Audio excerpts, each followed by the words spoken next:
Indonesia کا culture ہے کہ بچے کی شادی ہو کر بچی کے گھر جاتے ہیں، کیونکہ وہاں لڑکیاں اتنی زیادہ ہیں کہ وہاں مقابلہ ہوتا رہتا ہے، تو وہاں بچے کی رخصتگی ہوتی ہے، یہاں آپ بچیوں کی رخصتگی ہوتی ہے۔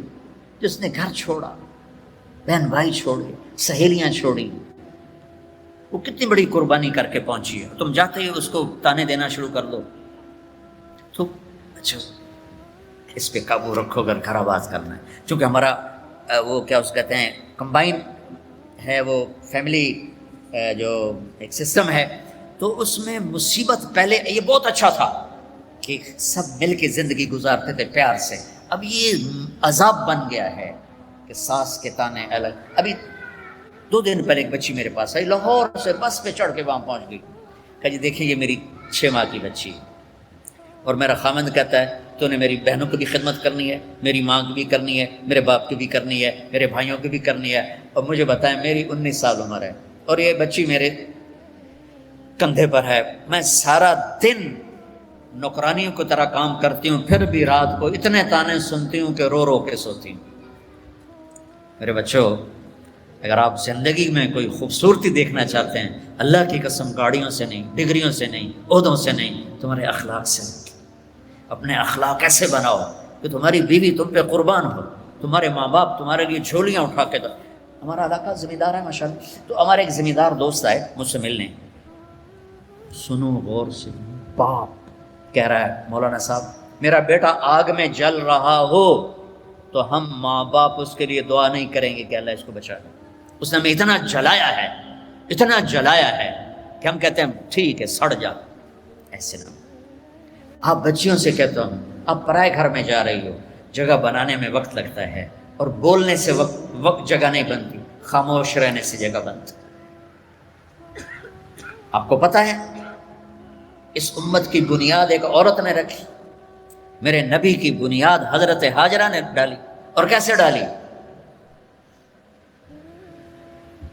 حضرت ہاجرہ شہزادی تھی جو ابراہیم علیہ السلام سے شادی ہوئی، ان کی 20-21 برس عمر، ابراہیم علیہ السلام کو 84 سال عمر، اور اللہ نے بیٹا سارا کی بجائے ہاجرہ کو دیا، اور پھر کہا اس کو یہاں سے لے جا۔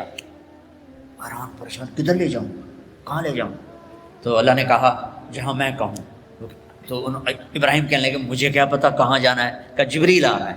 جبریل انسانی شکل میں اونٹنی پہ سوار ہو کر آئے، پیچھے ابراہیم اور ہاجرہ، اور مکے کے کالے سیاہ پہاڑوں میں جب پہنچے جہاں اس اپنی بیوی کو چھوڑ دیں اور چلے، ابراہیم علیہ السلام آگ میں گر رہے تھے تو کچھ نہیں بولے، کہا حسبنا اللہ و نعم الوکیل، اور جب جبریل نے کہا یہاں چھوڑ دیں، کہ یہاں کیسے چھوڑ دوں، یہ زندہ کیسے رہیں گے؟ کہا آپ کے اللہ کا امر ہے کہ اپنی بیوی کو یہیں چھوڑ دیں۔ اللہ ہر سال لے جاتا ہے، میں جب مکے کے پہاڑوں کو دیکھتا ہوں مجھے حضرت ہاجرہ یاد آتی ہیں کہ ایسے کالے پہاڑوں میں نہ انسان، نہ مرد، نہ عورت، تنہا چھوڑ کے جب چلنے لگے تو امتحان دیکھو، اللہ نے کہا بولنا کچھ نہیں، بس خاموشی سے واپس۔ وہ کہنے لگے آپ مجھے یہاں چھوڑ کے کہاں جا رہے ہیں؟ 20-21 برس کی شہزادی ہو مصر کی، اب مجھے چھوڑو۔ 3 میل چلتے رہے، کدئی بیت اللہ کی جگہ سے کدئی 3 میل ہے، 3 میل چلتے رہے اور وہ پوچھیں اور بولے نہیں، اور یہ پریشان ہو کر گھبرائیں اب مجھے میرے ساتھ کیا کر رہے ہیں، میں نے کیا قصور کیا ہے؟ 3 میل چلنے کے بعد انہیں خیال آیا یہ اللہ کا نبی ہے، کہیں کوئی اوپر سے نہ حکم آیا، تو کہنے لگی اللہ امر، کیا اللہ نے کہا ہے کہ مجھے یہاں چھوڑ دیں؟ تو سر ہلایا، تو ایک دم ایک نئی ہاجرہ نے جنم لیا، اذن لن یضیعنا اللہ، میرے آقا جاؤ، میرا اللہ مجھے ضائع نہیں کرے گا۔ عورت تو داستانی صبر کی ہے، کہانی صبر کی ہے، بیٹیوں صبر کرنا سیکھو، اور گالی کا جواب گالی سے نہ، تانے کا جواب تانے سے نہ دو، مسکرا کے جواب دو، رب ذوالجلال کی قسم اٹھا کے کہتے فرشتے بھی تمہارے قدم چومیں گے۔ یہ اخلاق اتنی، مارکیٹ تم تو پڑھتے رہتے ہو اکانومی، تو یہ ڈیمانڈ سپلائی میں جب اوپر نیچے ہوتے ہیں، جب ڈیمانڈ بڑھ جائے سپلائی کم ہو جائے تو قیمت بڑھتی کہ نہیں بڑھتی؟ تو سوکھا جائے قانون ہے۔ ایسے ہی میرے رب کی بارگاہ میں ڈیمانڈ اینڈ سپلائی کا قانون ہے. پوری دنیا کا ہر مرد عورت مسلم نان مسلم اچھے اخلاق کا طلبگار ہے کہ میرے ساتھ اچھی ڈیل کی جائے, اچھا بولا جائے. اور سپلائی ہے ہی کوئی نہیں, کوئی میٹھے بول والا ملتا ہی نہیں, کوئی درگزر کرنے والا ملتا ہی نہیں. ایک بچے نے اپنی ساس سے معافی مانگی, کوئی بیوی کے ساتھ جھگڑا ہوا تو ساس سے معافی مانگی, تو اس بچے کی ماں اپنے بیٹے پر کیا کہہ رہی, اتنا بے غیرت ہو گئے ہیں, سس کو لو معافی مانگی ہے تو اتنا بے غیرت ہو گئے ہیں. جب مائیں یہ سبق دیں تو پھر کیا ہوگا. تو بچے بچیو, میں بہت تھکا ہوا آیا تھا, میں راستے میں ان سے کہہ رہا تھا دعا کرنا کچھ اللہ کہلوا دے, تھکاوٹ میری ہڈیوں میں اتر گئی, تو تمہاری برکت سے کچھ میں نے گھنٹہ سوا گھنٹہ بات کر لی ہے. میری ساری بات کا خلاصہ ہے, اچھے انسان بنو, اچھے مرد بنو, اچھی عورت بنو, اور اس کے لیے کردار بناؤ, کردار بناؤ. مغرب کی اندھی چال نہ چلو. میں کہ ویسے ہی مثال آ گئی, مغرب میں تو سورج بھی ڈوب جاتا ہے, تم کیسے طلوع ہو. سورج کہاں ڈوبتا ہے؟ مغرب میں جا کر ڈوبتا ہے.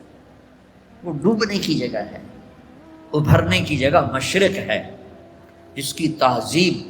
آپ چلے جاؤ ہمارے ادھر تھر پار کر, وہاں سب ہندو رہتے ہیں, آپ دیکھو گے ہندو عورت کا نقاب یہاں تک ہوگا, چونکہ وہ پانی بھرنے جاتی ہیں, باہر جاتی ہیں اور اپنی مزدوری بھی کرتی ہیں, تو ان کا نقاب یہاں تک, یہ حالانکہ وہ تو ہندو ہے. یہ ہماری مشرق کی تہذیب ہے. تو آپس میں کوئی لڑے ہوئے ہو, صلح کر لو. کوئی لڑائی جھگڑا ہو ہی جاتا ہے, جوان ہو, صلح کر لو. والدین زندہ ہیں, ان کی دعا لو. شادی ہو جائے, اچھے اخلاق سے بیوی کا دل لے لو. اولاد ہو جائے تو اولاد کو عزت دو. ہمارے ہاں ماں باپ کا بڑا جبر ہے کہ وہ اتنا رگڑا دیتے ہیں کہ یہ کتنے اے آئے تیرے, کتنے بی آئے, کتنے سی آئے. آج کل ہے نہیں کیا او لیول اے لیول, 10.5 میٹرک کا ایف اے کی تھا. تو اب وہ او اے کے نیچے بچے ڈپریشن کا شکار ہو رہے ہیں. اتنے بڑے بڑے بستے اٹھا کے جا رہے ہیں چھوٹے چھوٹے بچے.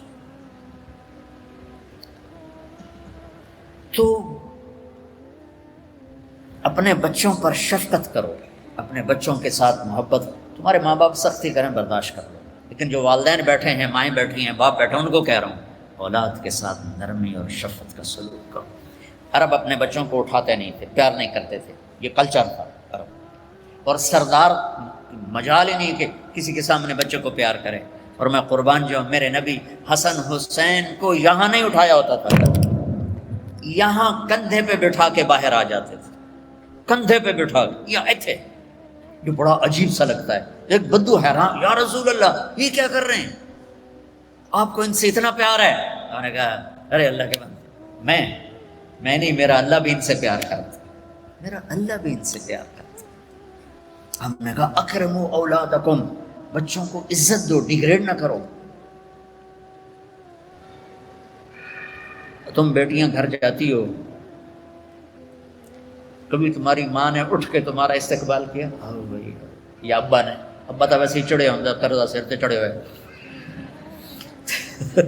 اور آدمی مقروض جو جتنا بڑا کاروباری ہے اتنا بڑا مقروض. میرے نبی پاک صلی اللہ علیہ وسلم, یہ میرے نبی کا گھر, اور 2 گھر, گھر سے مراد ہے ایک کمرہ, حضرت بی بی فاطمہ سیدہ کا گھر تھا, جنت کی عورتوں کی سردار. جنت میں نور کی چمک اٹھے گی تو جنتی فرشتوں سے پوچھیں گے یہ نور کہاں سے آ گیا, جنت خود نورانی, یہ کون سا نور ہے جو جنت کے نور پہ چھا گیا؟ تو فرشتے بتائیں گے کہ اوپر کی جنت میں علی و فاطمہ بیٹھے تھے, کسی بات پہ ہنسے ہیں, ان کے دانتوں سے جو نور نکلا ہے اس نے پوری جنت کو روشن کر دیا. تو فاطمہ کی بیٹیاں بنو, مغرب کی بیٹیاں نہ بنو. محمد مصطفیٰ کے غلام بنو, مغرب کے غلام نہ بنو.